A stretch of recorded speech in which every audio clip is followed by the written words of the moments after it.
طالبانو ورونو شجاعت په بدوي ټولنه کې ډیر وي که په بازاري ټولنه کې شجاعت ډیر وي.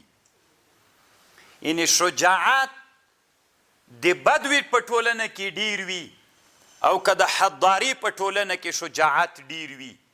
دا خو منل سوي خبر ده چې شجاعت د بدوي په ټولنه کې ډیر وي.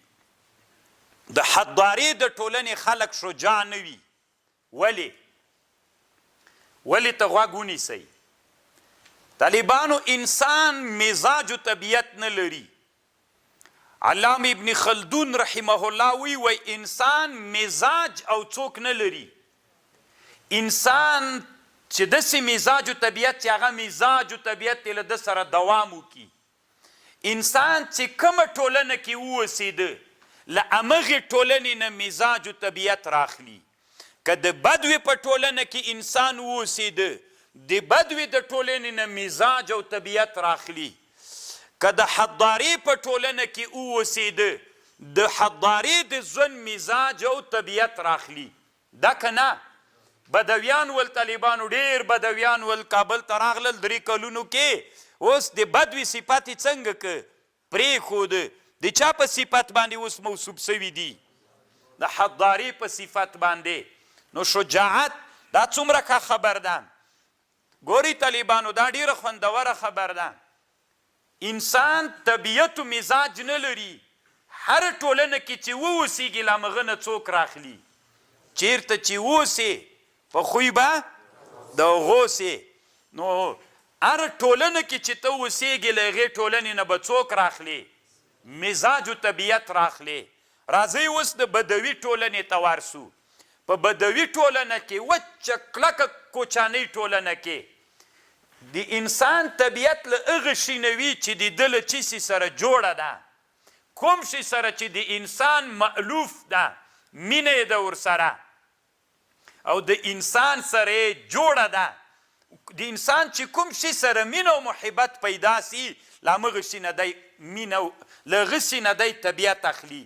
د بدوي په ټولنه کې انسان چې ده وسله ساتي. بدوي ټولنه کې انسانان وسله ساتي. هلته که دښمن در باندې راځي دفاع یې څوک کوي؟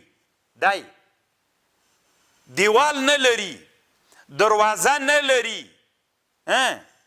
ځان یې پنجرې نه یي تاو کړي.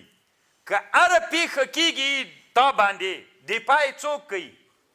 خپله دی کوي. چا ته لاس کوي؟ د خپلې وسلې او ټوپک ته. نو د ده محبت و مینه د چا سره سوه؟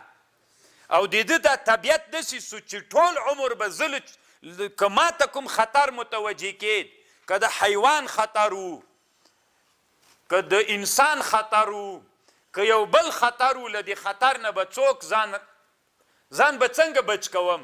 خپله به یې بچه کوم که بل ته به وایم؟ خپله به یې کوم. د بدوي په ژوند کې انسان اتکا په خپل ځان باندې کوي. انسان اتکا په خپل محبوب باندې کوي چې هغه د ده وسله ده. له همغه سره د ده مینه او الفت پیدا سي نو همغه ده ته جرأت ورکوي. که دښمن راسي چا ته غږ کوي نه، خپله یې کوم، ټوپک ته ورلاس که. نو طالبانو دې سره د ده شجاعت غټیږي ځکه د ده په خپل ځان اتکا یي، خپل ځان ته جرأت ورکوي چې خطر راپیښ سي دی وي زه ځان نه دفاع کوم. دروازه نه لري ګوره د بدوي په ژوند کې ستا.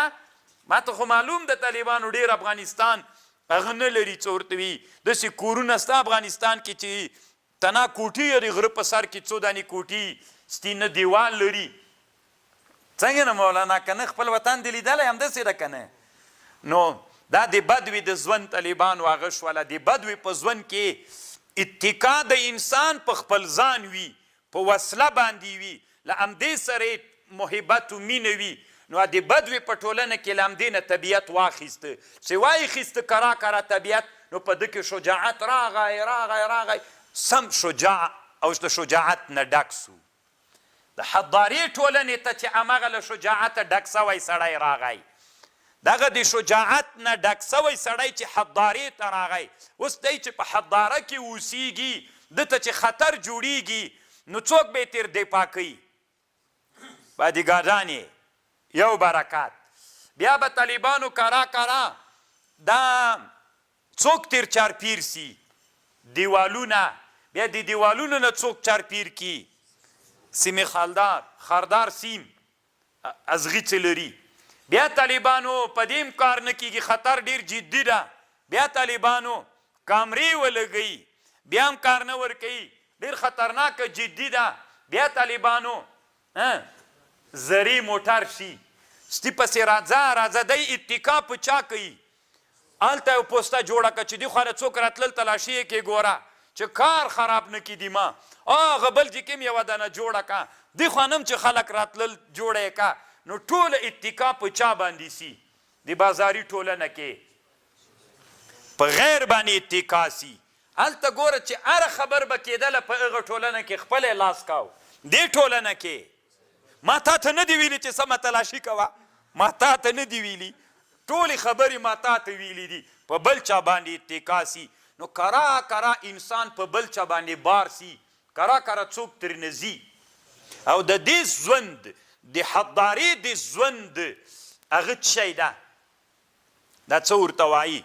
د حضارې د ژوند مقصد شی د طالبانو تنعم و ترفه، ښه نعمتونه حاصلول او ښه زندگی کول. نو ښه زندگی چې کوي نو کرا هغه خپله بیا سړی کار نه کوي، په بل چا باندې کار کوي. نو د دې زندگی طبیعت دا ده او د دې زندگی طبیعت دا ده. نو دې زندگی کې خپل ځان سړي خپله ګټه، نو انسان کې شجاعت پیدا کېده. په دې زندگی کې ځان په بل باندې ګټې، نو چې په بل ځان ګټې کرا له تا نه څوک وځي؟ شجاعت وځي. چې دا مازې ګړپ سي که نه وایي زړه مې له خولې نه ووته که نه. دا علت دا وي چې بیا خو تاسې د فکر ته پام وي طالبانو ګوري دا شجاعت څه ده؟ دا د انسان طبیعت نه ده. ګوره انسان طبیعت مونږ چاته ویلې چې کومې ټولنه کې اوسیږي له هغه نه مزاج و طبیعت راخلي. په دې ټولنه کې انسان څوک و؟ له دې ټولنې ته چې راغی بیا انسان څوک سو؟ شجاعت نسته. ګورئ تاسې د یاد وي دا خبر چې که موږ تاسې دا خبر کوو چې موږ خو والا ډېر تکړه ولو، شجاعان ولو او امریکا مو ماته کړله، دا شجاعت به موږ ته د حضارې په ټولنه کې هم پاتې سي. کلا وحاشا. هلته خو چې دا مازې به ګړپ سو بیا به راوتلی ولې منډه به دې وروهلې، وسله به در سره وه، څپلۍ به دې پښو وه که به نه وه په خپله باندې. اوس دې ټولنه کې کرا متنعم و ترفو خوښوې، د شجاعت در نه صفر ته راځي. نو طالبانو اصل کې د دې ټولنې مقصد نو دواړو ټولنو کې فرق دا راغی. هغه ټولنه کې د بدوې په ټولنه کې شجاعت هغه طبیعت ده، په دې ټولنه کې نه شجاعت دا یې څوک ده؟ طبیعت د انسان وګرځېده. دا ډېره خوندور خبر د دې ټکي تنپی کړي. انسان خپل طبیعت و مزاج نه لري. انسان چې متاثر کیږي مزاج و طبیعت اخلي، له چا نه اخلي؟ فکر وکئ. د افغانستان هر ولایت ځان ته مزاج لري. هماغه افغانی چې خپل ولایت کې اوسېدلی هماغه مزاج ده، خو هغه له غجې نه راوله بل ولایت ته د دې ولایت هلته بوځه، بیا هغه د دې مزاج واخیستی، د هغه مزاج واخیستی. اخلي که یې نه اخلي؟ بس ده.